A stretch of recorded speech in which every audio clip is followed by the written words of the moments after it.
Oh yeah. What is good out there, kings and queens? So, I don't know if y'all got a chance to watch any of this fun weekend worth of games, but dog it. Couple more drop, man. Uh Before we get into it, with me as always, Slayton, aka Big Snipes. How you doing, brother? Doing good, man. A little bit sad because watching Mike Evans getting carted off the field really broke my heart a little bit. Just kind of one of those players that I've had year in and year out that I've kind of based a lot of my strategy over for years. And he has been one guy. I don't know if it's superstition, but every time that I have him on a roster, for some reason that team wins. So to see him go down, it kind of hurts my heart. But I mean, hey, we're here. Went 6 out of 8 on my leagues this week, so feeling good there. Got a couple parlays in and a football pool, so we're feeling pretty good, man. Man, that's awesome. That's awesome. Yeah, you hate to hear about injuries and stuff like that, man, especially season long stuff. So he's Mike Evans gone, broken clavicle. This just opens the door more up for Mika Egbuka, and then of course they need Chris Godwin. They need Chris Godwin back, but opens the door for Tez Johnson. So if you're in dynasty leagues, man, and you took a flyer on Tez Johnson, weren't crazy about the landing spot, man, you're probably feeling pretty decent about yourself right now, especially with Baker Mayfield actually playing pretty good. So let's keep on with the injuries. We lost another one. Somebody who, I mean, a lot of people were really excited about the talent coming out of TCU, and that's Kendre Miller, man. We know he got drafted to the Saints, was supposed to be like the next, the incumbent for the Saints, and Alvin Kamara just keeps on doing Alvin Kamara, man. He keeps on producing, but um, man, so it looks like Kendre Miller's going to be out for the season with an ACL. Yep. Um, man, how? So I like the talent of Kendre Miller. I do. I don't know how do you feel about Kendre Miller? Like, I guess it's going to be a dynasty thing, obviously, because like you're not touching, even thinking about Kendre Miller in redraft.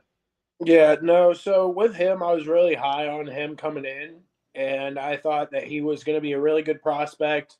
It was going to be a lot of, I guess, spot dependent, on that side. But he got drafted there to New Orleans, and it was exciting at the time.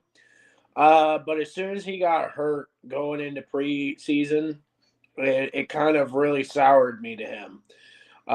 Main reason behind that is like rookies trying to get in and learn the offense and missing that bonding time and that time with them and training camp and that type of stuff. It really hinders a growth of a player, especially a rookie. And you see it a lot of these times. These rookies will be highly touted. They come in, they get injured, and then the next thing you know, you don't hear from them for 3 years. And like stuff like that, man, it really hurts my heart. But at the same time, like this game is cruel, and it's one of those things that you got to play with the aspect in mind that, hey, man, this is sometimes a year to year game. You got to be that guy that's like, hey, what have you done for me lately? Because Yeah, it really hasn't been much. And like sometimes you got to let him go. And like with him, like this is just another injury to his 3 seasons back to back of him being injured. And I'm just like, man, I'm just out at this point. Like the injuries are just have succumbed what his production has been to tell yeah, the least. you're right, dude. I mean, the injuries do catch up to you. Um, so next one we got Jaden Daniels pulled a hamstring in this game. So Yeah. it looks like Marcus Mariota might be in line to start. We know that hamstring is so crucial in what he does, using his athletic ability. Um, so I think Marcus Mariota, when he got his opportunity, man, Marcus Mariota produced. So and we'll talk. You know what? We'll talk about him a little bit later on. I've got him in another segment. But next one we got Bryce Young. Bryce Young, who actually has been showing some signs of life, after that atrocious rookie season and all that. He's actually done pretty decent, but he suffers a high ankle sprain. and so we might be seeing the red rifle.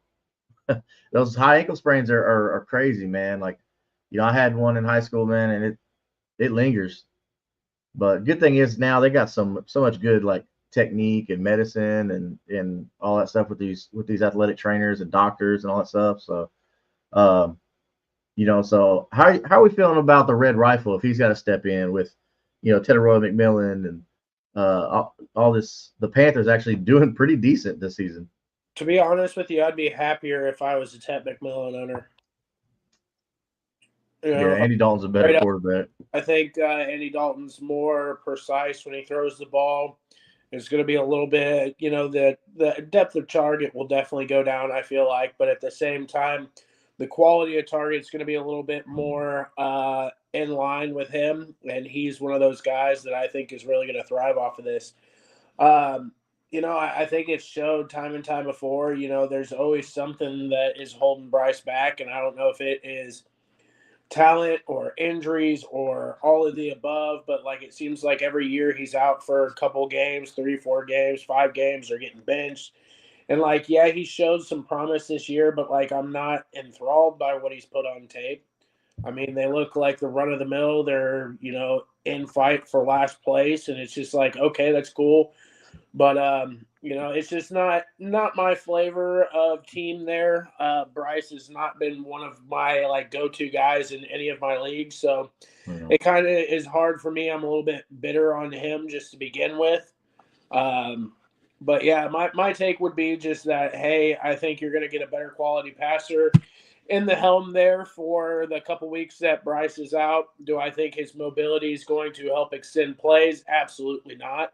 But, I think the ability to extend plays definitely is a lot more favorable whenever you have Bryce Young behind the center. But, I think for the time being, Andy Dalton's going to look really good, and he's going to do well with a rookie wide receiver that is an absolute magnet.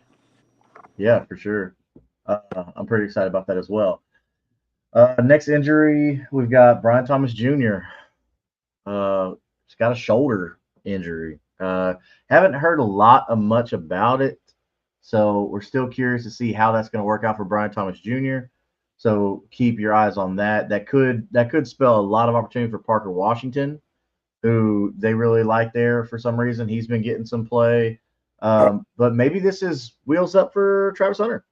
Yeah, if you look at the snap share, he played 90% of the snaps on offense, and then he didn't play any snaps on defense until the second half, which is awesome. That's kind of what I want to see as a manager of having him on any of my leagues, is that the amount of snaps that he's playing on defense is dwindling, and that he's playing more snaps on the offense.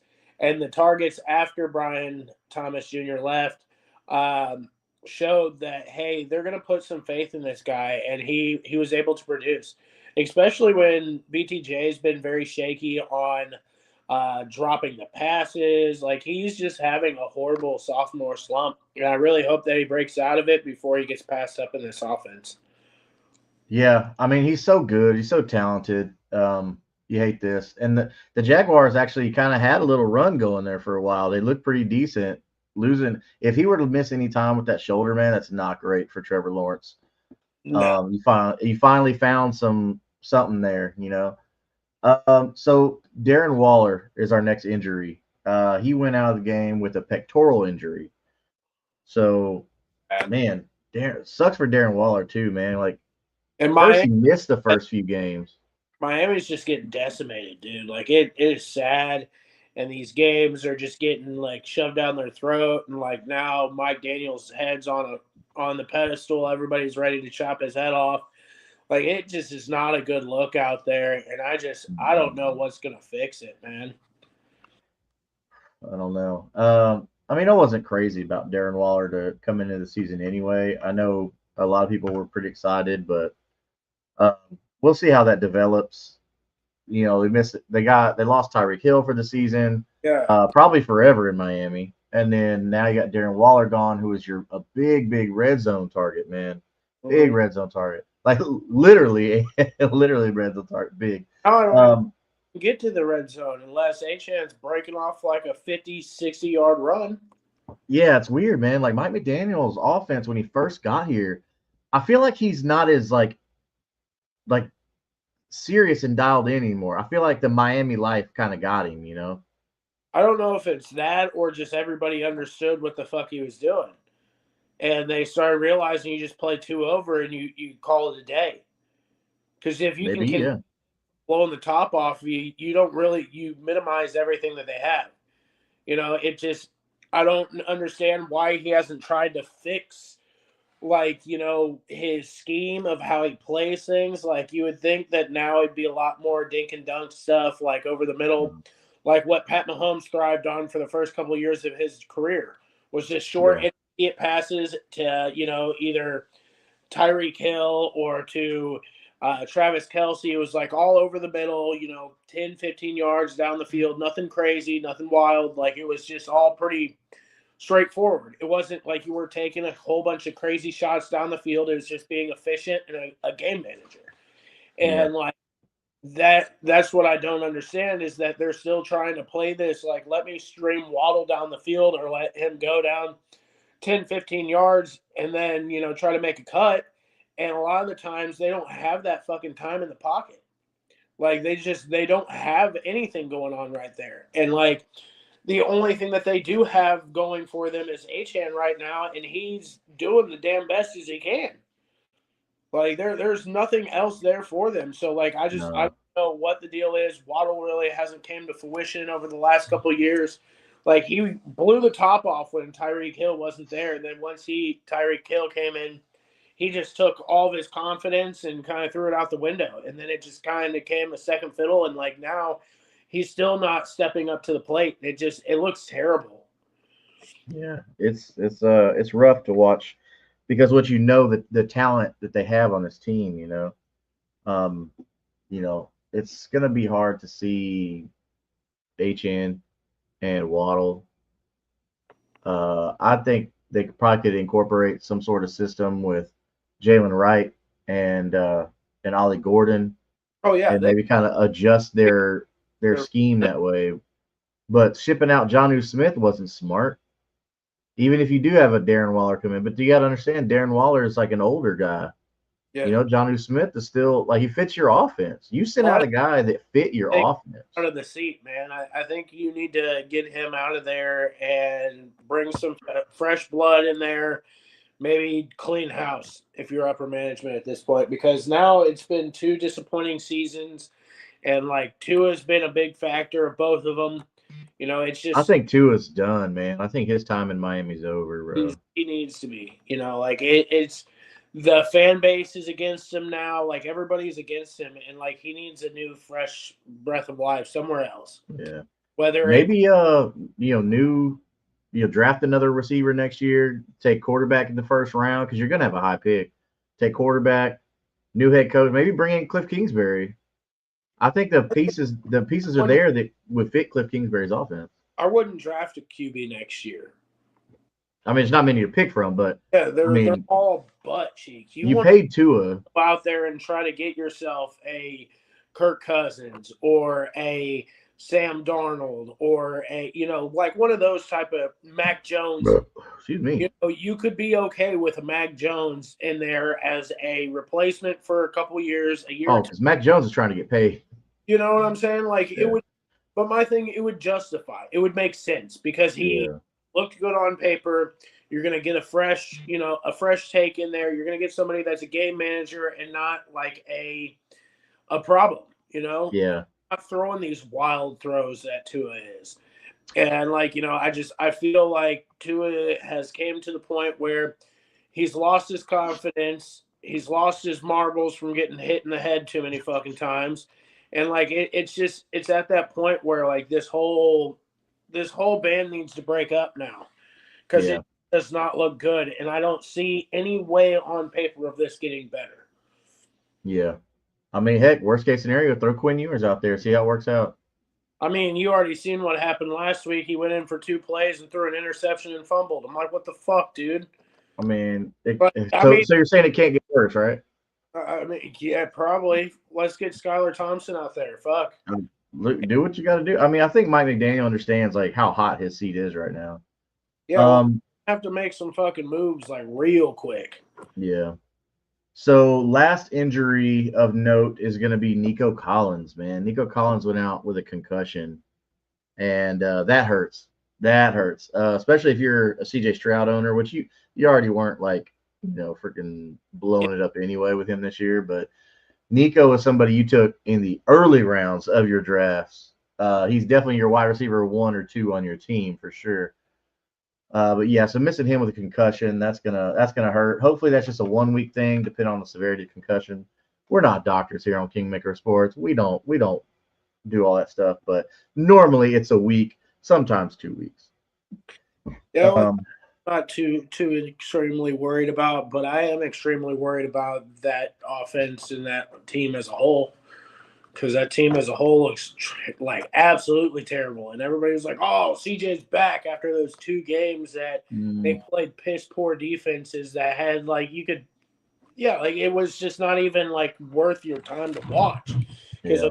defense have been just sloppy as all hell, and you, of course, they're gonna have some B team come out there and smack them around. It's crazy to me. Like I'm at that point where they need to figure something out there. Maybe this is what I'm seeing here is that maybe Tank Dell was a huge part of that offense. And that's what they are missing. And that's the reason why everything's falling apart here is that Tank Dell was CJ Stroud's guy. And now that he's not there, all these pieces are not falling into place like they need to Yeah. be. And they're trying to rely on those 2 guys from Iowa State, but nobody's made their mark. I mean, Buddy had a couple catches last week. Jalen Noel ain't it, bro. I can tell you right now, Jalen Noel is not a Either. receiving threat at option for them. He's just a kick returner. Yeah, it's just like sad because like you saw the talent coming in, you're like, oh man, this is gonna be awesome, Yeah. and then it's just not manifested at all. It's just been Yeah. a I still think Jaden Higgins can do something, but he's no Tank Dell by any stretch. Like no, having a Tank Dell on one side and a Nico on the other, like that right there, like that's a true threat. that was a Like cross. because exactly, like because then it's like okay, you double this guy or you cover over top on this guy. Well, you're leaving either Tank or Nico open to eat you up, you know. And then now with how much we're seeing Woody Marks got hands, like dude, even he's dangerous. You know, you hit him on that Texas route and it's over, bro. Um, So that's our injuries, man. So hopefully you didn't have any of those people on your teams. If you do, stay tuned. We'll talk about what you should do to adjust going forward, waiver wire ads. But first, let's do a little housekeeping. So Kingmaker Sports is partnered with W Energy. W Energy, we have the blue fruit punch going on today. I know Mick ordered him some, and I'm sure Slayton's got some on the way. Yes, Man, this stuff's pretty good, dude. I'm liking what I'm having. It doesn't give me that nasty like chemical feel like the soda where you're just like brr, brr, all that stuff like that. It's it makes me feel good. Like I don't know, one little scoop in the shaker bottle and fill up the shaker bottle, and you're good. I mean, it's throw some ice in there if you want to make it a little cold for you. But man, other than that, I enjoy it, and it didn't cost too much. The shipping came in quick, but they gave us a code for everybody to use, so it's code Kingmaker for 10% off. Whenever you order, it's every time, no matter how big the order, 10% off. Use code Kingmaker. So we're looking forward to everybody getting to try some of that. I know I've enjoyed how I felt since I've left like the energy soda, like the canned bottle, like the canned drinks and stuff like that. So I was bad about that. I was addicted to them things, but this stuff clean, 1 in the morning, maybe 1 in the afternoon, something like that. Man, primo. So go over to w.gg, get you some of that good W. They got all the cool flavors, man, all the good stuff. So put code Kingmaker in there at checkout and let them know that's where you got it from. So, man, we had the resurgence of one Rashi Rice, and it did not disappoint. no, It did not disappoint. I don't think anybody was skeptical about this, but bro, he come out, he got you in some leagues. He got you 23 points in PPR leagues. yes, sir. So, dude went 7 for 10 42 yards and 2 touchdowns. I mean, the 2 touchdowns are big, man. That right there. And then 7 receptions. That's awesome, dude. The 10 targets, that's a big thing. I'm sorry, go ahead. Did you see how smooth that offense ran? Yeah, because they actually had a legitimate passing threat there. Yeah, that's what they've been missing. And I've been telling everybody this for a while. I was like, once Rashid Rice comes back, this offense is going to look good. Mm-hmm. And people were like, they've looked horrible this year. Like, yeah, I get that. But at the same time, you saw what they did in preseason. You saw that they littered him with a bunch of targets. He looked great going into it. Yep. And he comes out and he scores 2 touchdowns. Like, it's no big surprise to me, at least. You told them, bro. You told everybody. And hopefully they listened to you. Hopefully they went out and got them a little Rashid Rice on the cheap, with people who couldn't afford to lose him for 6 weeks. Yeah. But you did, man. You told everybody. So, man, if y'all listen to Slayton over here, man, he helped you. He helped you out. No, I did take my L with Geno this week. It's the first one all season. He didn't throw a damn interception that game, and I'm pissed. But hey, we still won our other one, so I can't complain. Hopefully you weren't too invested in that. You didn't go too crazy on it, like your 100x points or something. $5. Oh, okay, that ain't bad. Nothing that ain't bad. Our next welcome back player of the week, Mr. Xavier Legette. Welcome back to relevancy, sir. With your 24 points, 9 for 11, 92 yards and a tutty. So you helped everybody out who had you, who waited, who played you. Xavier Legette, welcome back, brother. That might help with Andy Dalton. So if Andy Dalton's playing, not only does he got Tet, he's got Xavier Legette. Mm-hmm. So, and then Rico Dowdle just looking like a crazy person out there. Yeah. Which coming out too. With Chuba, man, man, if you started Chuba, wasn't great. Points. So those are our welcome back candidate. What's that? Chuba still got you some points. It wasn't terrible. No, it wasn't terrible. No, it wasn't terrible by any means at all.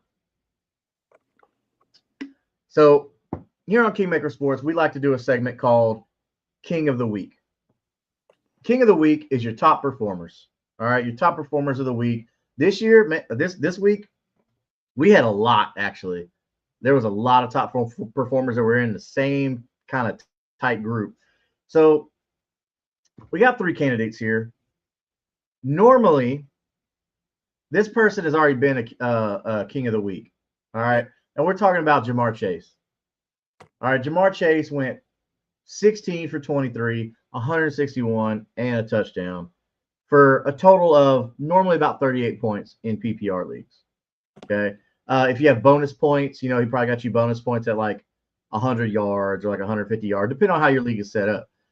So about 35 to 38 points is what Ja'Marr Chase got you. Phenomenal. But I don't think that deserved King of the Week. Plus, he already had one, so I wanted to spread the love around. Next candidate, Christian McCaffrey. Christian McCaffrey, boy, that kid can run the ball, dude. He's just an all-around weapon. I don't know what else to say there is about Christian McCaffrey. If you don't have him, you want him, and if you want him, you want to keep him forever. We all knew what he was. My biggest thing is, how's this man still standing? Everybody else on his team's hurt. And he was the biggest concern going into the season. Yes. We've got him and Matt Stafford outliving everybody. I'm like, what is going on? It's the W. It's the W. Christian McCaffrey's over there sipping W on the sideline while everybody else is over there popping tops on cans and drinking crap, and that's why they're injured. So if you want to stay healthy like Christian McCaffrey, W.GG, code Kingmaker, 10% off. No, but all serious though, he got you about 39 points if depending on what type of league format you're in, if you're in PPR, and any kind of bonus points or whatever for running backs. So he carried the ball 24 times. So not like an insane amount, but still, I mean, a decent load. 129 yards on the ground, 2 touchdowns, right? But that wasn't it. Not for Christian McCaffrey. We know Christian McCaffrey is lethal out of the backfield trying to catch the ball. 7 for 9 for 72 through the air. But he didn't get any touchdowns through the air this time. But that's okay. He got 2 on the ground, so he helps you out. For all that he did for you, I don't think I'm going to give McCaffrey the King of the Week nod this week. But I will give a certain young man his flowers. And he come out. This is a quarterback, all right? We haven't had a quarterback win King of the Week yet. Bo Nix. Bo Nix comes out and puts up 39 to 40, depending, again, your league format, right? The only thing I don't like, though, is his completion percentage. He went 27 for 50. Yeah, well, earlier in the game, he played like straight trash. And then at the end of that game, like, I don't know what was said in that locker room at halftime, but boy, did that game get turned upside down after halftime. It was absolutely nuts. And it's just so Wasn't it like 19 zip? They come back 19 points or something like that? 19 zip, come back. And like they did all that in the fourth quarter. And I'm like, this is insane. This is insane to me to think about. I'm like, like the funny thing about this whole deal is me and my mom, we do a football pool every week together. She calls me and I'll give her all my picks or whatever. And we came to this game and I said, Broncos. They're at home. They've got the better defense. I think they pull it out. Yeah. They're like one of the number one defense in the league. They're at home. They've got the offensive win. I'm looking on Sleeper. They're favored to win like 63 to 43% or 63 to 47 or 37 or whatever. And I'm sitting there. I'm like, I really think the Broncos are going to win. Let's go that way. And she's like, nope. I think the Giants are going to win. I'm going to go ahead and overrule you and just pick the Giants. Like, all right. Well, just know when they lose that I know some shit. Right? So she calls me after like all of it blows and she's like, I can't believe this right now. She's like, you're right, but she's like that was the game of the week, without a doubt. Game of the week. Might have been game of the fucking season, because that was just all out absurdity. That fourth quarter was just phenomenal football on both sides. It was to watch. It was really cool to see Jackson Dart come out there and just throw blows with Cam Scattaboo out there. It was awesome just to see those boys still putting up good. I think there's a lot more to come from those guys. There's nothing that you can hang your head on. No. Comeback by Bo Nix and the Broncos. No, they're gonna do good, man. Like Jackson Dart and Cam Scatterbo are gonna do pretty good, but Bo Nix, man, like 279 yards through the air with 2 touchdowns, and then 72 yards on the ground. 48 yards on the ground with 2 touchdowns. The guy's getting it done with his legs right now. He's turned into a true dual threat. Yeah. Slow start like you said, but dude, it's how you finish. And this is fantasy football. We just care about the points. We don't care about how you did, like what's your completions. Like this ain't a point per completion or nothing like that. So this is, bro, touchdowns matter, and he got you 4 of them. So, Bo Nix, you are Keymaker Sports Week 7 King of the Week, sir.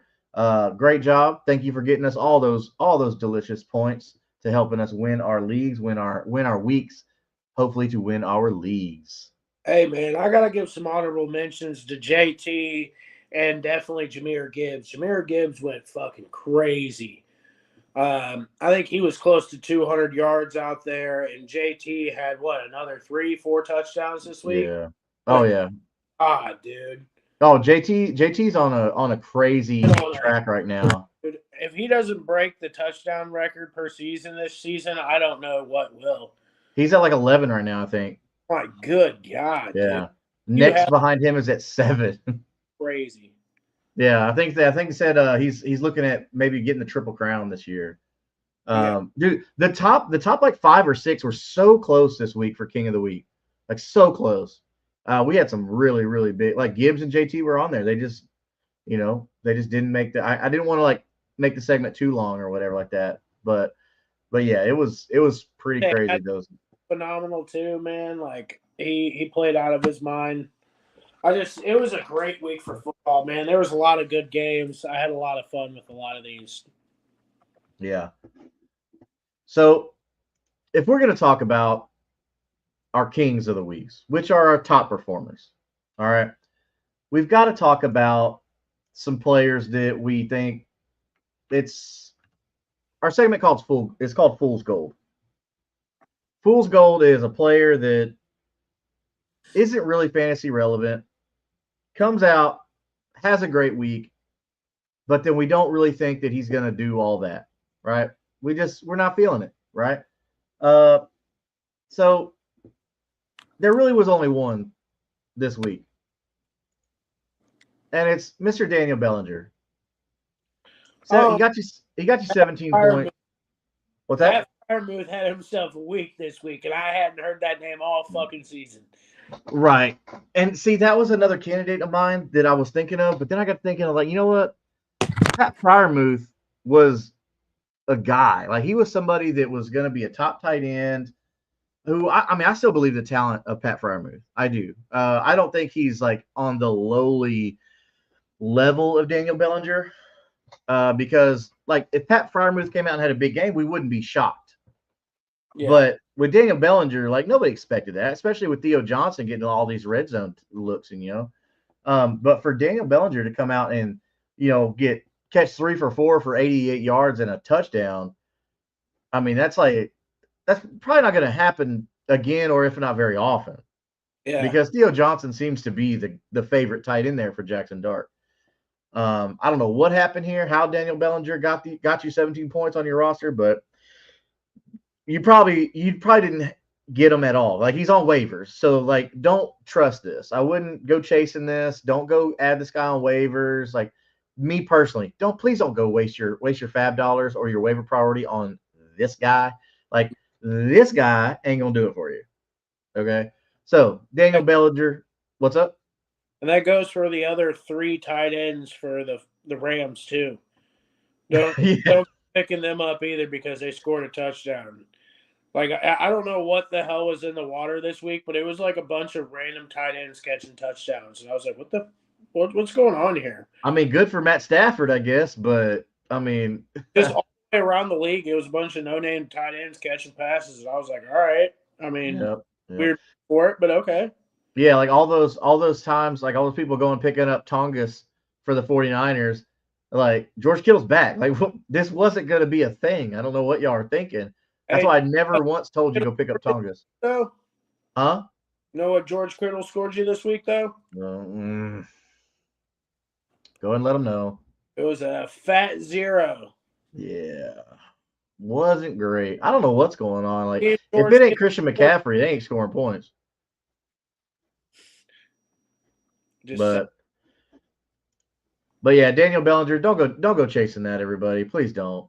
Looks like we got a question. Brandon Hallam. Are the Jets annoyed that they could have easily got Jackson Dart and Scatterbo and didn't? probably they're probably more annoyed because they've got a fucking horrible offensive coordinator, a terrible coaching staff there, a terrible GM, a field that has been hurting people for the last 3 years. Like, yeah, I would hate my life, dude.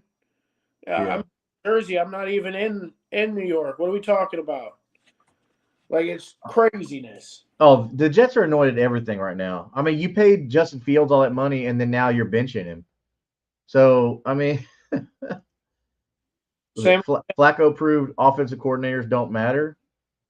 Okay, yeah. I mean, but Joe Flacco's so experienced though. He doesn't really need to like listen to the offensive coordinator. He can go out there and know. Like, especially it's so easy. He's got Jamar Chase on one side, T Hey, Higgins on the other. best league. Like, how do you not succeed? Yeah, and Joe Flacco still can spin it too. That's a crazy thing. Joe Flacco can spin it. Yeah, he's a guy that can throw a. He's just like Mac Jones. The same argument that I had for Mac Jones earlier. Same guy.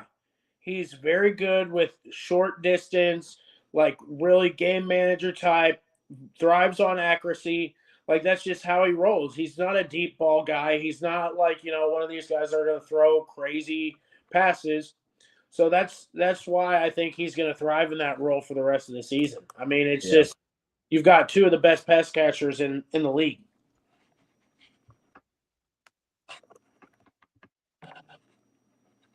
So let's move on to let's look at our bye weeks. All right. So if you have any players on these teams, go ahead and beware. Make preparations. There's some big names that are going to be on buys this week. Okay. I know some people like to use a term like bipocalypse and all that stuff like that. This To is me, one. yeah, this is one of them for sure. Because there's two teams on here where you probably have a lot of these players. Mm-hmm. So first team that's on bye week is the Cardinals. All right. So you're not missing much with Kyler Murray and Jacoby Brissett, right? I get that. But Marvin Harrison Jr. actually looked pretty decent this year so far, and even better with Jacoby Brissett. Trey McBride, you're missing him.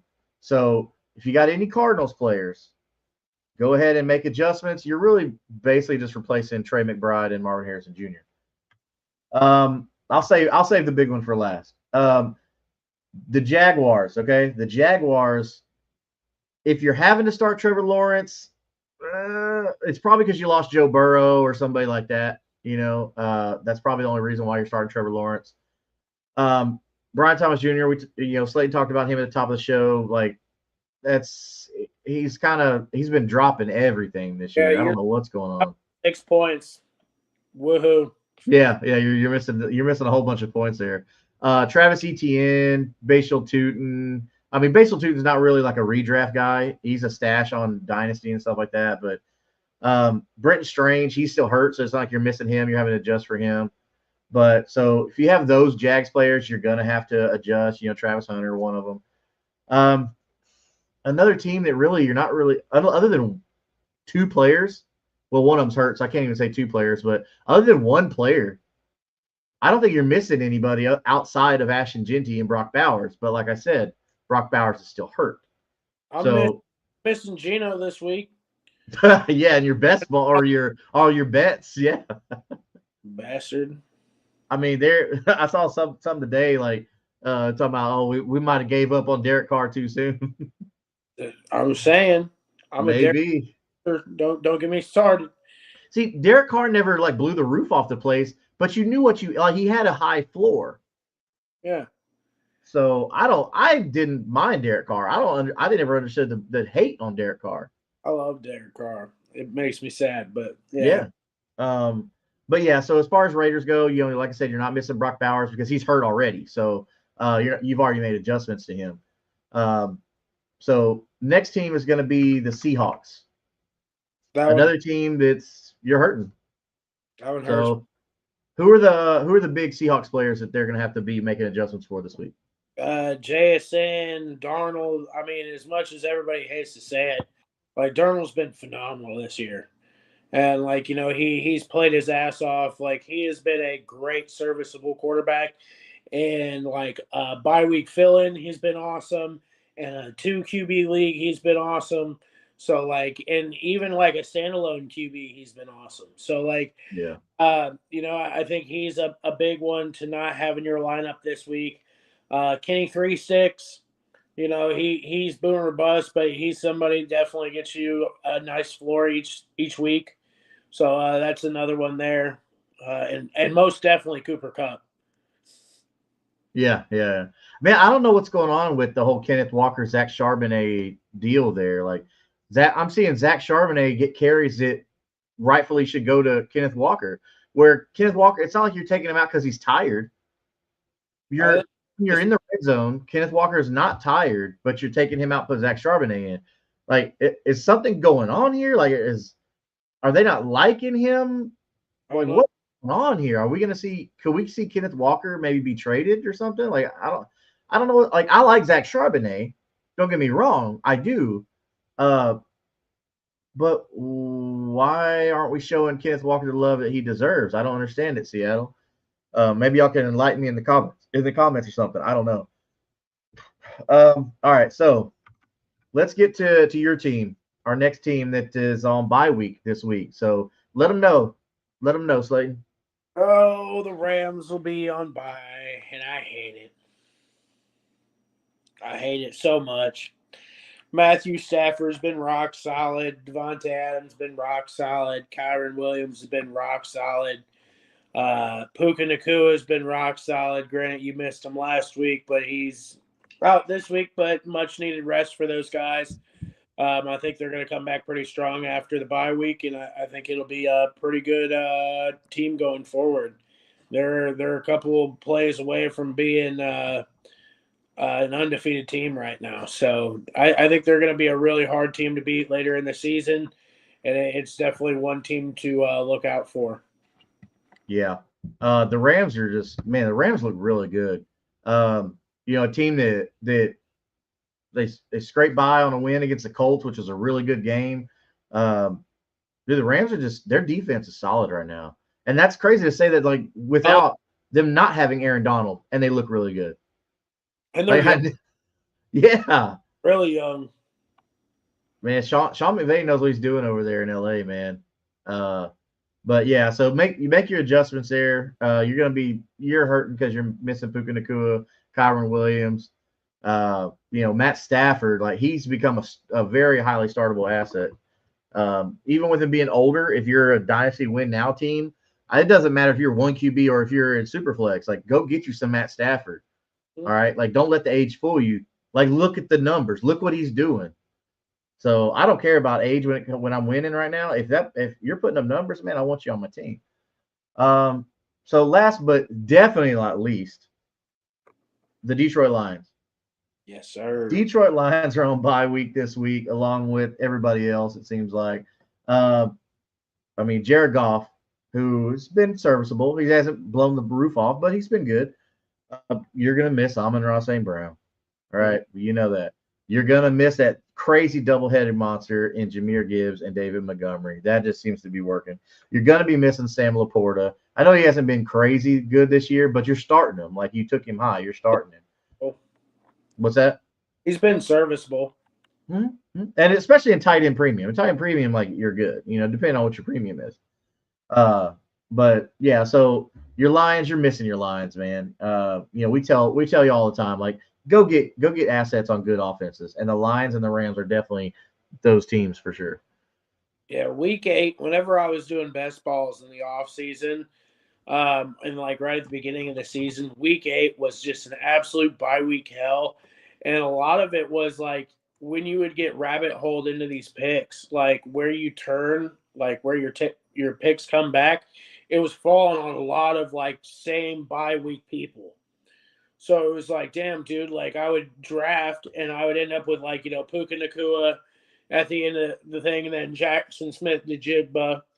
So then you got those two guys, they're both by week 8, and then you come back at round 3 and you're looking at running backs and you're like, oh shit, I can get Kyron Williams or I can get, any of these guys, Ashton Genty. I can get and it's all by week 8 and you're like, damn, dude, like what do I even do at this point? Then you like want to get your late round flyers. Like I love getting me some Demont, but it's so hard because you're having to pick between him and then you have like you want to grab shares of James Conner, and Trey Benson and all these other guys. They're all by week 8. You're like, damn, dude, like I'm just gonna have to eat a week on by week 8 and just keep rolling, or have to try to spread these out. And it was a cluster in a lot of those leagues. Let me tell you. Oh, I believe you. I believe you. Um, so let's shift over to another big segment here. The reason why everybody's watching. Let's go with waivers, man. Let's talk about waivers. Who are going to be our waiver wire stashes and priority ads this week? All right. So we just talked about it with all the teams that are on bye week this week, especially some big, powerful teams that have a lot of players on rosters. These are some players you're going to want to go look at. None of them are owned in a lot of leagues. All right. So Snipes will let you go ahead and lead off, brother. Go ahead and give us your first. You can pick either a priority or a stash. My big priority ad this week, if you're really jonesing for QB help, I would definitely be targeting Andy Dalton. He's just one that has proven every time that he's come in, he's looked good. I mean, him and Marcus Mariota, those two guys would be the two that I'd be after in my priorities as far as QBs go. So those two guys, I'd be kind of going in there, probably spending 10-15% of your fab, try to grab those guys. Well, I mean, depending on how crazy you need this win, but at the same time, I think they'd be serviceable fill-ins for you, especially in deeper leagues. Yeah, for sure. I definitely have Marcus Mariota as a priority for me. He's only owned in 3% of sleeper leagues, but he's only a priority ad if you need quarterback help. Okay. Yeah. Only if you need quarterback help. Honestly, like this is kind of a good week if you're missing one of those quarterbacks on buys. So if you're missing Matt Stafford, right? If you're missing Jared Goff, like this is the quarterback you want to go get. Now, look, we still don't know what the status of Terry McLaurin is going to be. And we don't know what the status of Deebo Samuel is going to be at this point. As we record this on Tuesday, we don't know that yet. But go ahead and get Marcus Mariota for free. Like he's not going to cost you anything. He's for free, and he puts up as this year means he's putting up really good numbers. In week 3 when he filled in, he gave you 21 points. In week 4, he gave you 18 points. So he's serviceable. Like he's a literal those are literal like bye week numbers. Those are what you want for bye week numbers. So I don't know. That's just where I feel with Marcus Mariota. But man, there's a guy, and it sucks that Mick's not here, man, because this guy, like my biggest priority ad, okay, and I say priority. My biggest priority ad this week is Oronde Gadsden with the Chargers. Yeah, he's looked phenomenal over the last 2 weeks. Yeah. Yeah. So Mick and I have loved him this whole process, and looking at his progression, snap percentage, targets up, all numbers are going north every week. And this week, look what you got 9 targets, he caught 7 of them, 164 yards for a tight end, 164 yards and 1 touchdown. Dude got you 29 points, and that's not tight end premium points either. Mm-hmm. That's just regular PPR. So depending on your premium, like you're looking good. So if you're missing Sam Laporta this week, Trey McBride this week, then go get you some Oronde Gadsden. Like he's got a favorable matchup coming up. So I don't know. This is somebody that I'm glad to have on my taxi squads in Dynasty. And if I need tight end help, I'm going to get me Oronde Gadsden. So I don't know. What do you think? What's a good stash that's probably a low owned on waivers right now that they should go pick up?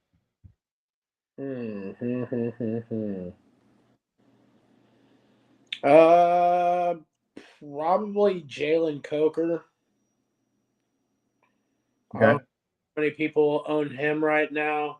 I know he's coming off of IR. He's having a quiet entrance, so that would be somebody that I would be kind of stashing right now.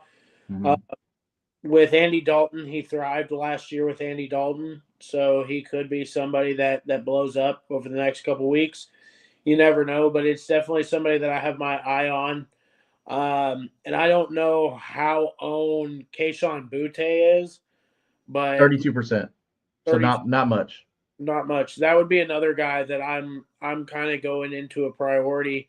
He's been a stash for me the last couple weeks, but man, like he's really put it on tape, and I just keep hearing his name popping up, and everything's been good coming out of New England. The whole deal with Drake May, he's taken a step forward. That offense is running smooth, which is surprising because Josh Daniels is there, and Josh McDaniels is dog shit. But I don't know. They've looked really good out there this year. I give a lot of credit to Drake May because he has been doing it with not a lot of help as far as wide receivers. I thought that Stephon Diggs would have been a huge impact so far, but he's not been as much. And it looks like Kayshon Boutte is kind of really taken over that role of being a long distance runner, if you will, and doing the long streaks down the field and trying to catch the long balls. So really Yeah. excited to see him take a step forward, but he's only at 32%, and that would be somebody that I would be targeting. Yeah, for sure. Um, yeah, I had Keishon Butte for sure at 32%. That's somebody I want to stash.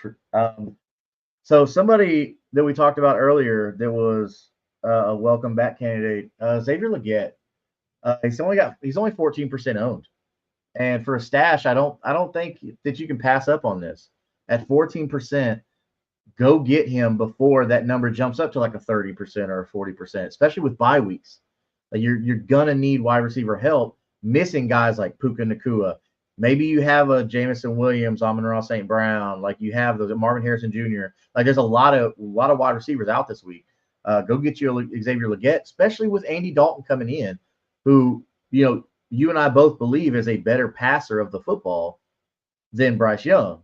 Same way as we like Jacoby Brissett as a better passer than Kyler Murray, and it helped out Marvin Harrison Jr. So with that being said, like I'm gonna stash Xavier Legette, so I'm with you on that.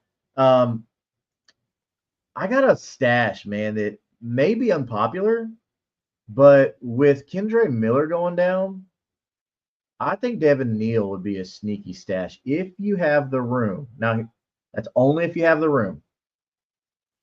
What do you think about that? You think not yet, or Not yet. Dude hasn't even seen the field, dude. okay? All right, that's fair. That's fair. Well, hear me out on this one. We were big Mason Taylor guys saying, "Hey, add Mason Taylor, add Mason Taylor." The past 2 weeks, Yeah. real low numbers, real low involvement because we've seen how bad the Jets have been. Like Justin Fields didn't even break 100 passing yards in one game, and that's why his butt's on the bench for Tyrod Taylor, who could be a sneaky play, man. Could be a sneaky play for you. Yeah, until from now when he gets hurt. And then it's whatever fucking Mike White or whoever else they've got in Bumsville. Hey, Mike White did good for the Jets though when he stepped in though. He did pretty good. Tyrod Taylor, he always looks good for the first week and a half, and then he gets hurt. So yeah, I'm excited because he's going to be a little bit better with the football than I would believe that Justin Fields is. But like he goes out there and he plays like one game and then he gets hurt. So like Yeah. as much as I'm in love with the thought of what could happen, like I pray that this guy can stay healthy. Yeah. I'm looking for a big Brees Hall game. Big Brees Hall game. I feel like they're going to have to lean on the run game. It's coming I know. soon. What's that? What's that? Soon. The Brees Hall game? Yeah, it's got to come. Oh, yeah. It's like nothing's been going on there. I mean, I think this is the Brees Hall week. I mean, it's not like you have a Braylon Allen back there to rob touches from you. No. So, and you got the backup quarterback. Look, it's Tyrod Taylor. He's not a typical backup quarterback. I get it. Tyrod Taylor's been all over the league. Like he is what you call a journeyman for sure. Yeah. But he can get it done on the ground with his feet. So they can use the same playbook as Justin Fields, but I think Tyrod Taylor is better than Justin Fields as far as passing the ball. So talk about Mason Taylor. I think with the down weeks, you should buy the dip on Mason Taylor. To think, okay, well, he did good and now he's back to earth or whatever like that. I think Mason Taylor's best football is ahead of him, man. Like this could be a Mason Taylor game too. With Garrett Wilson being injured, Justin Fields being benched. I mean, no Braylon Allen. Why not Mason Taylor? So if he's been dropped a lot, then I say go get you some Mason Taylor. Because right now he's 43% owned on sleeper leagues. But I have a sneaky suspicion that everybody who went and picked him up that listened to us, they're going to be dropping him. Or excuse me, that didn't listen to us, they're going to be dropping him. So all of you that are listening to us, go pick him up after they drop him and stash him. He could be another replacement for you this week for Trey McBride, Sam Laporta, like those big name guys, So I think go grab Mason Taylor once they drop him. I think so. But so that's going to be our waivers, our stashes, and our priorities. Okay, now our priorities let's be clear about this. Our priority stashes, those are people you should go pick up right now, depending on your need at that position. All right. Our stashes are people that you can afford to let sit on your roster for a couple weeks. And if it doesn't work out, okay, well, you didn't spend any fab on them. If you did, you spent minimal fab or waiver priority, whatever. But I don't think Keishon Butte is a bad one. I think that's a really good one, man. I think that's a really good one. I got another one. Ooh, let's hear it. In picking up some Tez Johnson right now. Dude, yes, that's a real good one. Tell them on. Some Tez Johnson with Mike Evans being out, Chris Godwin's still going out. With Emeka Ibuka, he still has got an injury designation. Why they even put that man out on the field this week is beyond me. I am pissed off about that to begin with, but we'll get into that some other time. But no, I think Tez Johnson is somebody that has quietly looked good over the last couple weeks. Barring the absence of the other role players in that offense. And I think that he might be somebody that sees an uptick with both of these big guys being out and with Emeka Ibuka kind of on the fence of whether he's not going to play week to week. So I think he's another good one there that I would be looking into. Another guy that I would kind of be looking into as well is Jordan Whittington from the Rams. Depending on how severe this injury with Puka Nacua is, how long he's going to be out.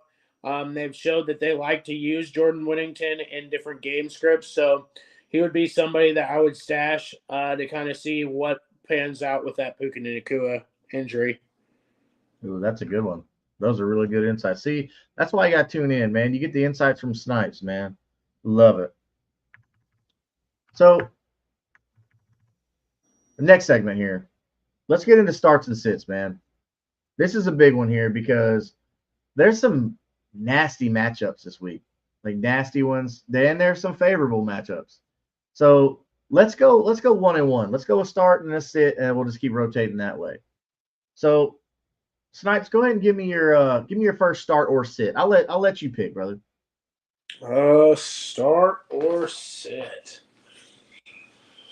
Oh man, I haven't really dug up into the matchups a whole lot this week yet. Normally, I sit down on Wednesday and go through all of my matchups and kind of see where I'm at. Okay, well here we can go by matchup then if you want. That's not a problem at all. Better. Okay. All right. Well, I mean, let's start with my favorite team. Let's go Colts versus Titans, round 2. Who are you either starting or sitting either side?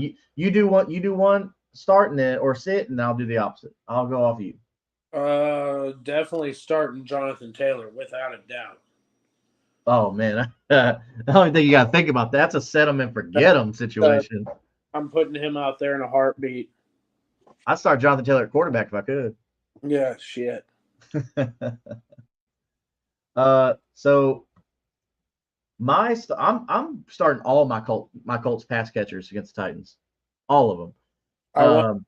Yeah, for sure. And sitting in that matchup, I'm sitting all the Titans. Yeah, I mean, until the Colts prove me otherwise. Not because I'm a fan, not because I'm a Colts fan, but I mean, look at it. Until the Colts prove me otherwise, like I'm not going to trust the Titans, and until the Titans prove me otherwise. Is Calvin Ridley out for this game too? I haven't seen anything about him being declared out for Week 8, but I feel like the offense looks terrible. So, like, yeah, I don't want any part of that. Unless I was desperate, I would start Tony Pollard. But I mean that is the short list of that. And then, and even he might get game scripted out. I mean, if the Colts take a lead, it's like, damn, because we've seen this year the Colts they don't let up off the gas once they get a lead. Like they have kept their foot on your neck. Oh. Yeah. Which is, I love that. I love that for football, right? Even when you put your backups in, like, dude, keep your foot on the gas, I mean, I'm not saying like keep your foot on the gas, keep Jonathan Taylor in there where you got a 4-touchdown lead or 3-touchdown lead. Like, I'm not saying that. But once that fourth quarter hits and you got like a 2+ touchdown lead, maybe you can start subbing some guys in and out and get that third touchdown. Like, okay, Jonathan Taylor, go sit down. Daniel Jones, go sit down. Like Tyler Warren, go sit down. But anyways, so next matchup. Let's pull it up here. All right. So we'll start off with Thursday Night Football. We got Vikings Chargers. Who we starting? Who we sit? Ooh. I'd be starting Jordan Mason. Okay. Okay. And probably all of my pass catchers there in Minnesota. Mm-hmm. Jordan Addison's looked really, really good. He's gotten a really nice floor over the last couple of weeks, which looks very appealing. He's been very nice since he's came back from suspension. Same with Justin Jefferson. You can't go wrong with him. He always is a set and forget type of deal. Oh, yeah. Now, on the Chargers side, I don't want anything to do with Kamani Vidal this week. No. I like the guy. I think he's a good prospect, but I don't think there's going to be much game on the ground this week. Now, I want to fire up Third and Keenan. 100%. He is the one that seems to I feel like this is a Keenan game. He's just been consistently the guy that gives a great floor. You know what you're getting. You're getting 13 to 15 points every week in PPR, and he just quietly does well. And like if you look at the sheer snap percentages of what they do on third down, it shows that they go to Keenan. That's what it is. So that's why you call him Third and Keenan, bro. Yeah, Third and Keenan. I mean, that's what the whole team calls him. You'll hear him on the sideline. Third and Keenan. Every time. It's funny. It cracks me up. But no, I think he's going to be a good start this week. I'm still a little bit nervous about Ladd. I would probably fire up QJ, but I'm more set in firing up Keenan Allen than either of the other two. Man, this could be a really good QJ game. Like, because you're going to need that deep ball. Yeah, I think Ladd set you up, and then QJ set you down. I think we're going to have a big game out of Justin Fields for sure, though. Out of who? Or not Justin Fields, Justin Herbert. Good Lord. Oh, I was like, he on the bench, bro. Yeah, no, he's not going to speak. All right, next we got the noon slate. We got 49ers Texans playing in Houston. Mac Jones, maybe? I mean, you're playing McCaffrey, obviously. Like that's a start no matter what. I think it would be when he's your leading receiver and rusher on your team. I mean, like honestly, I think it's just McCaffrey out of all of those players. I mean, the Texans defense is really good. It's just their offense sucks so bad. Their defense is solid. Their defense is rock solid. And like with like their paper thin wide receiver core against Stingley and the monsters out there, like I'm good. Like I'm straight on all that. Then how are we feeling about the Texans offense? Like who are we comfortable starting the Texans offense? So we know Nico's got a concussion. Nobody. Not even Woody Marks? No. Oh, okay. I think I'm going to start Woody Marks. Like if I need to. I think with his pass catching ability, I think he's going to be a good blanket for CJ Stroud. He's going to have to be, but my thing is, I don't foresee them moving the ball as well as what everybody thinks. You know, they have no pass catching options right now. The running game has been here and there. You know, we've had a couple good weeks out of Woody Marks, but still, like I'm not convinced that this is going to look good, especially with their best wide receiver out and a struggling QB. Yeah. Oh yeah, it's going to be like I think the 49ers are going to embarrass the Texans. The 49ers' defense is good, so like it's not like this is going to be an easy task for them to Mm-mm. ball either. Like So in Houston, this could be an embarrassment for them um, with a Mac Jones led team. But we've seen with Kyle Shanahan, it doesn't matter who his quarterback is. It's not about the quarterback in that offense anyway. Um, so we already talked about Titans, Colts. We know how that's going to go. Dolphins, Falcons, man. This is the Falcons haven't looked bad this year, but they just can't seem to get all the wins they should be getting. So who are we liking and who are we hating in the Dolphins Falcons? Bijan and Drake and Achan, those are the ones that I like. The rest, I want no part. All right. I think Drake London is going to do very well in this game. I mean, obviously we know Bijan is. Bijan's going to get you Uh, yards. I have a little bit of faith in Tyler Algier too. I think Okay. the game might get out of hand pretty quick for the Mm-hmm. Dolphins, and I could see a lot of garbage time coming out of Tyler Algier this year or this. I'm actually starting Tyler Algier this week due to bye weeks. So, uh, I'm in that boat, and that's the reason why I'm confidently starting Tyler Algier He's a uh, with pick bye weeks. I would be looking at too. If he's still floating around, I would be throwing some money at him. You know what? Now I'm curious. What is Tyler Algier's ownership? Let's go sleeper. Let's see what his ownership is in sleeper. I think it'll be a lot higher in sleeper. Uh, Possible. It's 44% in sleeper. Yeah. So that means that Yahoo probably like 29 to 32, something like that. They're usually pretty lower on Yahoo. Um, but yeah, I'm like I said, I'm confidently starting Tyler Algier just because the game is going to get out of hand. It's going to get ridiculous. I think in this game we might see Quinn Ewers in this game too. All right, next we got Jets Bengals. We know the Jets have been a dumpster fire. I mean, they're 0-7, dude. I mean, they're comfortably in the lead for the first overall pick. Comfortably.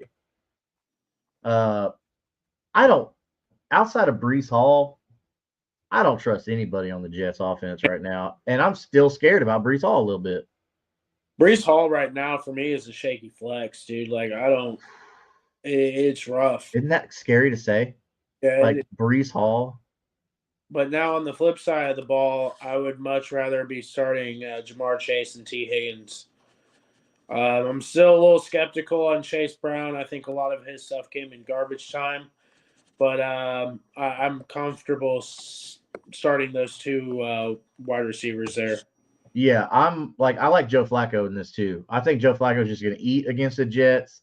I mean, Sauce Gardner can only be so many places at the same time. So, um, I didn't know they got Noah Fant. When the hell did that happen? I think it was maybe an offseason acquisition or something like that, but Yeah, I'm not sure. I don't. I don't know why they ever got rid of Mike Gesicki, man. He's hurt.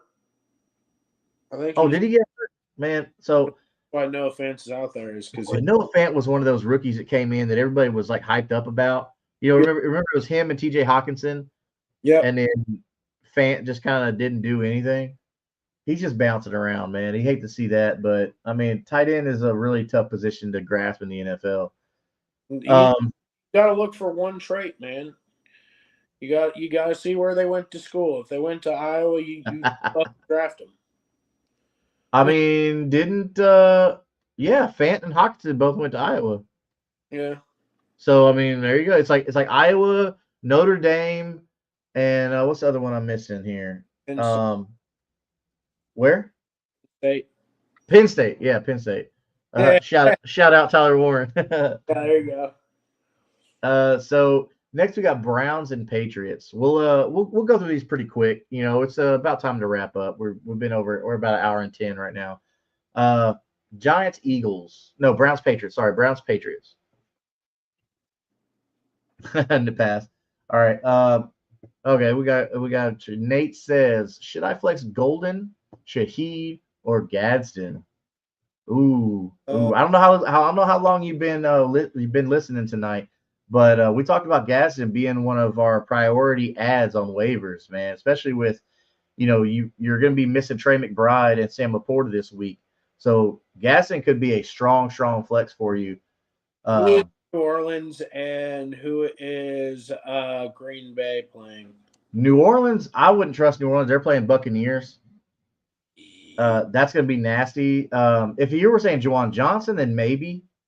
But Rashid Shaheed, I'm not liking that matchup for him against the Buccaneers. And so Golden is playing the Steelers. Another oof. So I I'm gotta go like, Gadsden on this one, man. yeah, yeah. So This Nate, go Gadsden, brother. Go ahead and get Gadsden. Or if you already have them, that's awesome. So but yeah, go Gadsden on that one.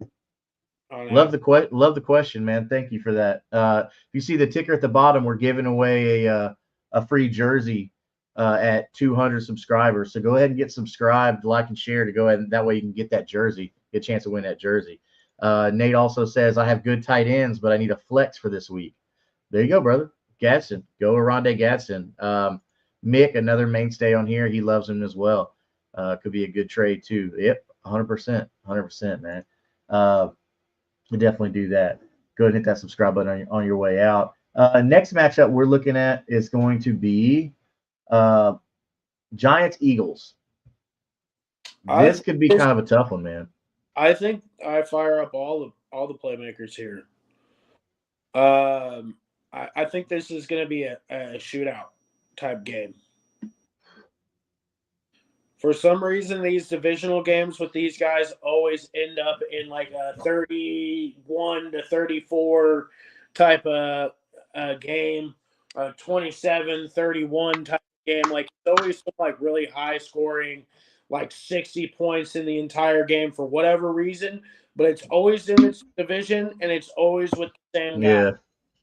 I really feel like this is going to be an outrageous game, especially coming off the back of last week.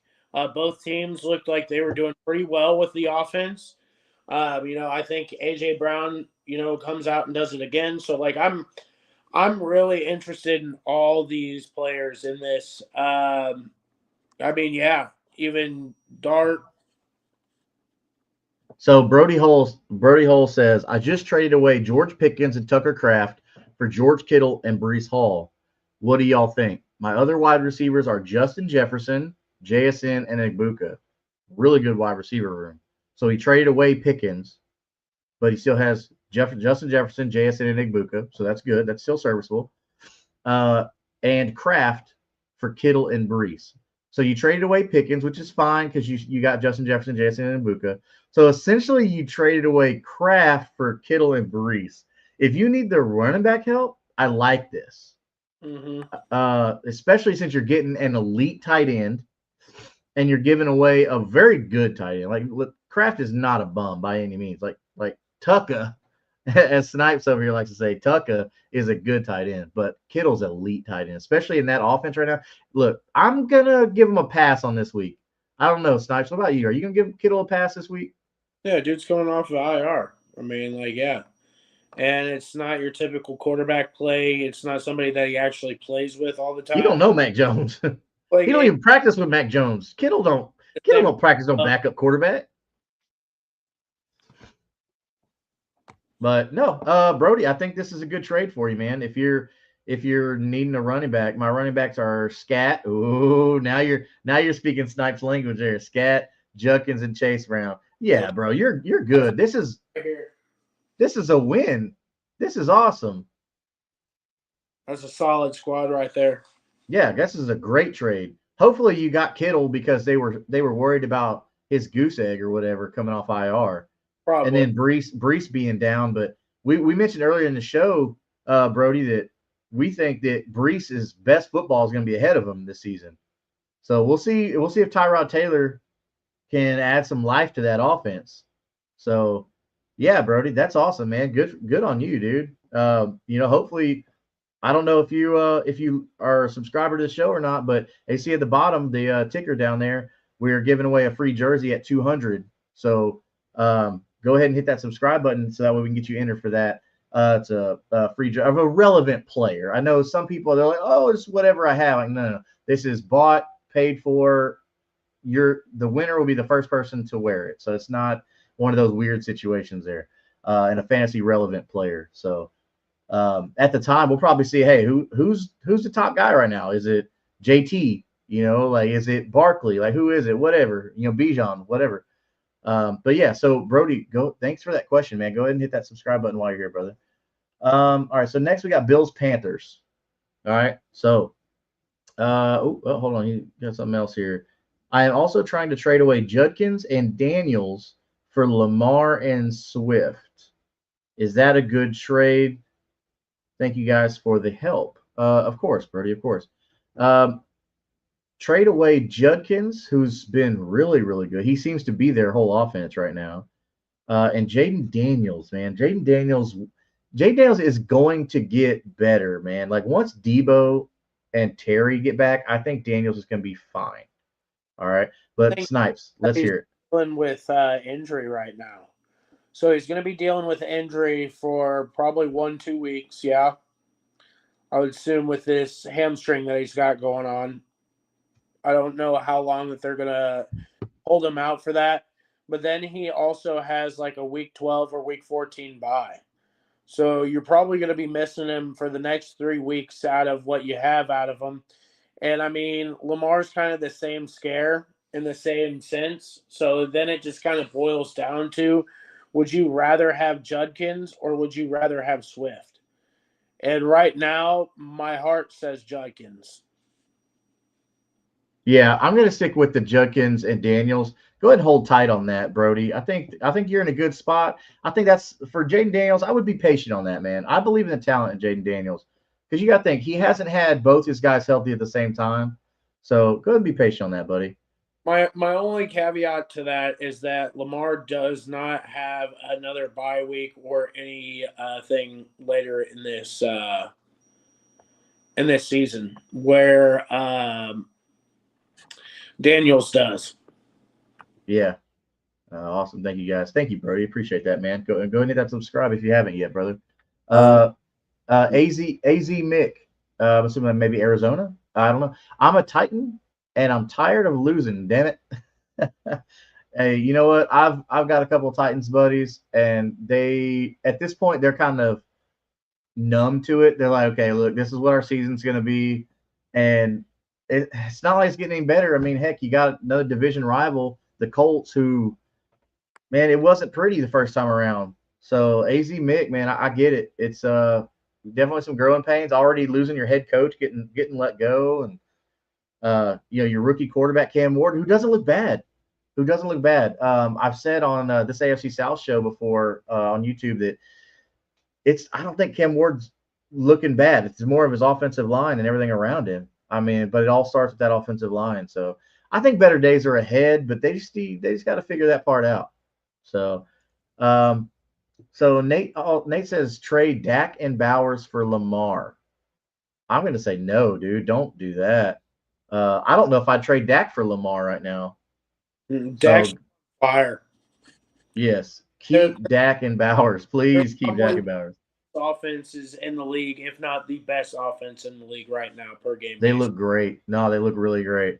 I mean, it's stupid they went out and got rid of Micah Parsons after you already had George Pickens in the building. But fantasy, thank you, God.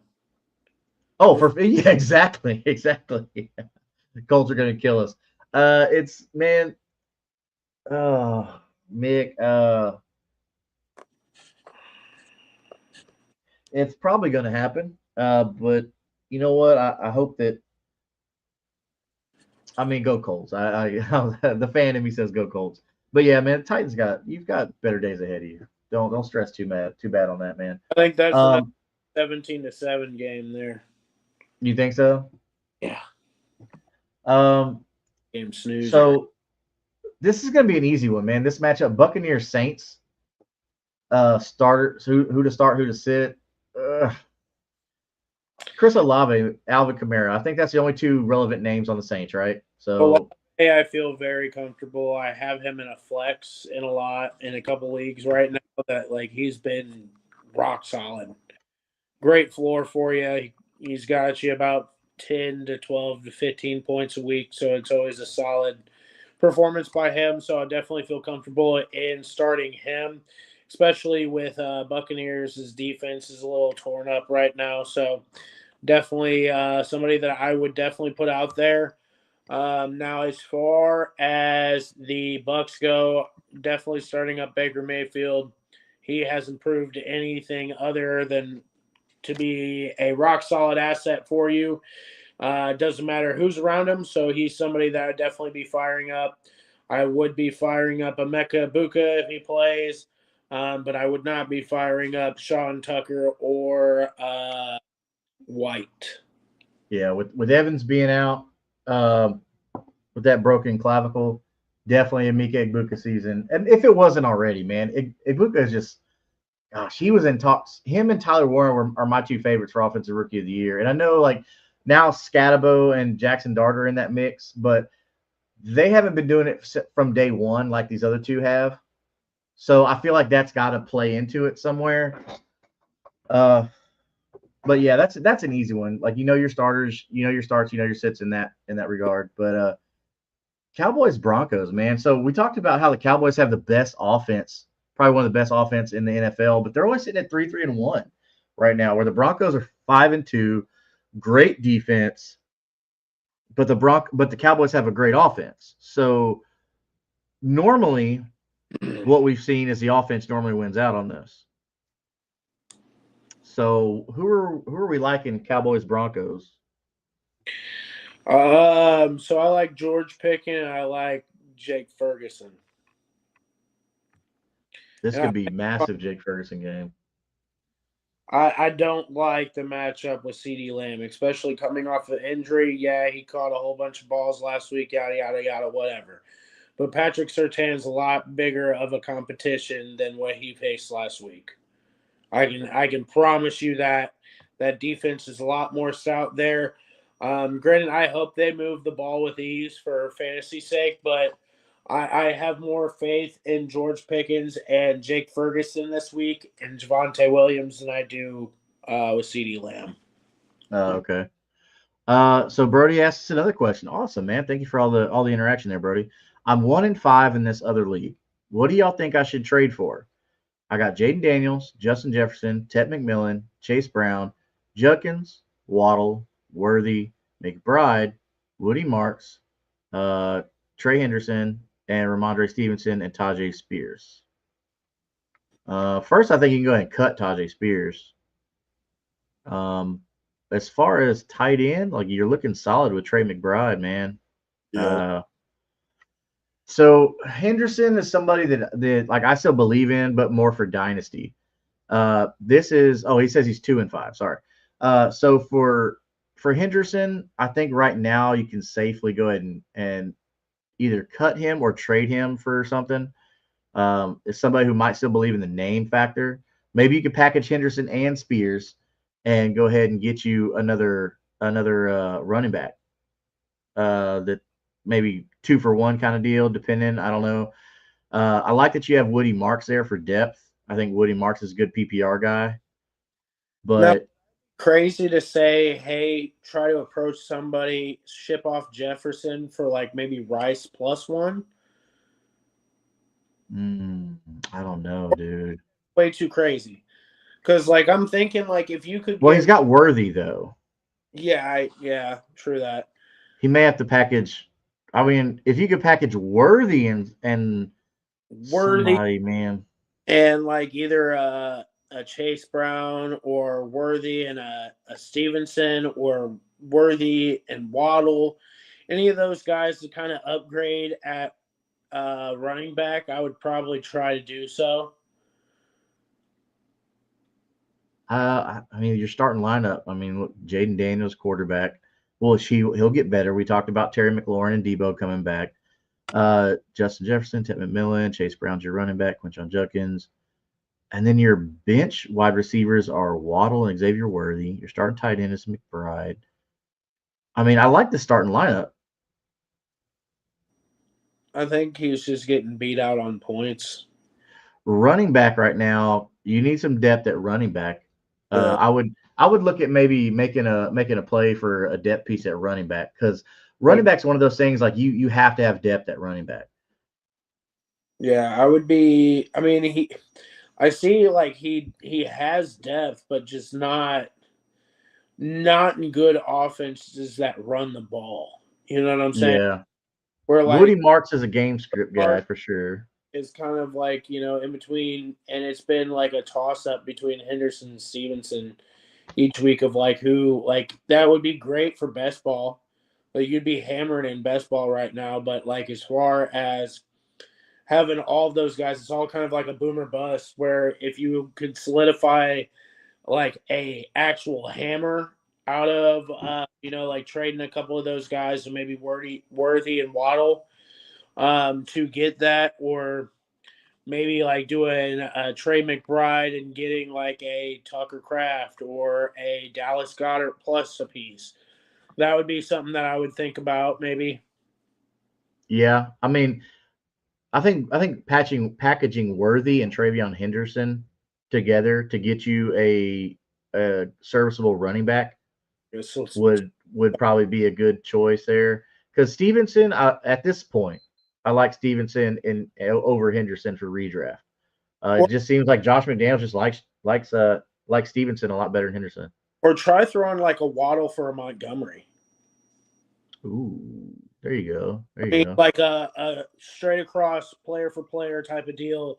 See if that could like potentially get some rattling cages, or like a Worthy for like a, I would say Rico Daddle, but like at the same time, like that makes me nervous. Yeah, But both of them make me nervous, to be completely transparent with you. Like I don't want anything to do with Worthy right now with Rice being back. I bet Simple. I'd be willing to bet that you could take Worthy and go get Ja'Cory Krosky Merritt, Yeah. maybe even plus. Or like a Bill or like a That's Montgomery. what I'm talking about. Yeah, Yeah, like those types of guys would be like a really good try to sneak upon, because yeah. I don't Worthy's definitely your asset here, I think. that you But can. try and move off Trey Henderson if you can, or Travion Henderson though if you can, because something's going on with Josh McDaniels. I don't know what it is. Maybe it's because he's a rookie and that's how Bill Belichick always operated. I don't know, but Cancer. what He sucks. He's a cancer. Josh Scum. McDaniels? Yes, Oh he yeah, yeah, scum. He is a scum, and how he keeps getting jobs is beyond me. Like he's right up there with fucking Adam Gase, Shane Waldron, all these bums. Like I can't stand the dude, and I blame him for ruining Derek Carr's career because fuck him. yeah. Yeah. Go do that, man. Trade Worthy and maybe even package Travion Henderson with him just to because I don't like cutting good players, man. Like Yeah, that's a tough. Worthy. Always Oh, try and trade them away. go. So yeah, Worthy is going to be your piece here, bro. I like your starting lineup. Go ahead and be patient on Jaden Daniels, but I like your starting lineup here. So go ahead and look for Worthy to move Worthy and Travion Henderson. So hopefully that works out. Come back and let us know what if you put that out there and what you got. Um, he says so. Really need to upgrade at running back. Yeah, I believe so. I think running back you need one more startable running back because if one of your guys goes down, you're screwed. I mean, Ramondre Stevenson is serviceable, but then there's that what if like is Travion Henderson going to take 10 of his carries away? You don't want to have to worry about who am I going to play this week, Travion or Ramondre. Just eliminate one of them, preferably Travion this year. Now next year's a different story. We'll talk about that, um, but yeah, you Here's don't one want to have that dilemma there. for him though. Right now, if he is 2-5, right, and he's going to be missing Jaden Daniels for a couple weeks due to injury, we're already halfway through the season. He's got to win these next 2 weeks, regardless of what's going on. He has to win these because if he doesn't, he's not going to make the playoffs. Like it just won't happen. You know what I'm saying? Yeah. So he might have to trade um, Daniels and maybe try to get Darnold in a plus or a Baker in a plus or a Dak in a plus, where you get that QB that's going to be serviceable, that will get you points and have that boom bust range to where they can get you those Daniel numbers. But like I feel a lot more comfortable kind of downgrading there and trying to go into a win now mode because I think you're going to be missing Daniels at least 3 weeks out of the remaining 10, 7 that matter. You know what I'm saying? So like it's going to be a really hard fight if he keeps Daniels at this point. Well, he said he's got Caleb on his bench too. He was so what? He's got Caleb Williams on his bench Oh, I'd be starting Caleb. Yeah, no, I okay. for That right now because he's got more weapons for sure. okay, yeah, because I was like, hold up, like if he doesn't have any other quarterbacks, he might need to downsize on that and try to like get one of these older guys that have been really good this season and a plus. Yeah. So Nate says, how's Minnesota's defense against tight end? Should I start Gadsden? They give up targets, they give up the yards. Not crazy on average, but you got to think about with Gadsden though, they don't have a lot of film on Gadsden either. They're middle of the pack as far as defenses go. Yeah. It's not anything to be fair. No, not at all. Not at all. Especially with Gadsden's targets getting higher and higher. So, yeah. Go ahead and hit that subscribe button if you're here. That way, when you come back next week or on Sunday mornings at 11 a.m. Central Standard Time to get you ready on Kingmakers Game Day morning, we get you ready. So, without further ado, like we mentioned at the top of the show, we have a paid partnership with W Energy. If you are getting really tired of all the different options you got out there with soda style energy drinks that just like make your guts rumble and stuff like that, if you're like me and you want something a little cleaner, get you some of that coffee fruit extract, man. We definitely like W here. So use code Kingmaker when you go to their website, w.gg. And every order, 10% off. Just go ahead and get that. Use code Kingmaker, and that's a lifetime code. Just use that every time. It doesn't matter. Just code Kingmaker, and that lets them know, hey, you heard about them here at Kingmaker Sports while you're also winning your leagues. So, Snipes, what do you have for the viewers and the listeners out there to close us out for the evening? Oh man, I don't know. Just play smart. A lot of bye weeks this week. Don't overthink a lot of things. Set your lineups and forget it. Really look into your injuries, reevaluate what you have as far as injuries and what those timetables are. There's a lot of podcasts out there, guys, that you can look into that'll give you timetables on that type of stuff so that'll better prepare you for your weeks. But big thing is just to stay flexible, stay on the waivers, stay smart. For sure.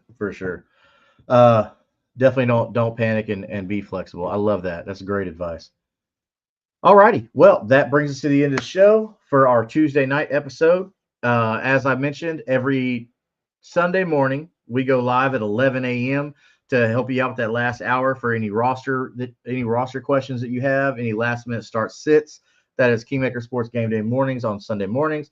And as always, you can find us here Tuesday nights at 9:30 p.m. Central Standard Time, giving you all those injuries, all those waiver wire ads, all those start sit questions, and all your roster questions. So thank you so much for everybody's interaction. That definitely makes the show so fun to do. We love helping you out. And what even more that we love, that you come back the next week and you tell us, hey, how you did. Did it work out for you? Did it not? How many wins do you have now? And hopefully we can help bring a lot of championships and make all of you out there fantasy football royalty. So from Big Snipes, I'm the Kingmaker. Thank you for joining us. We will see you next time.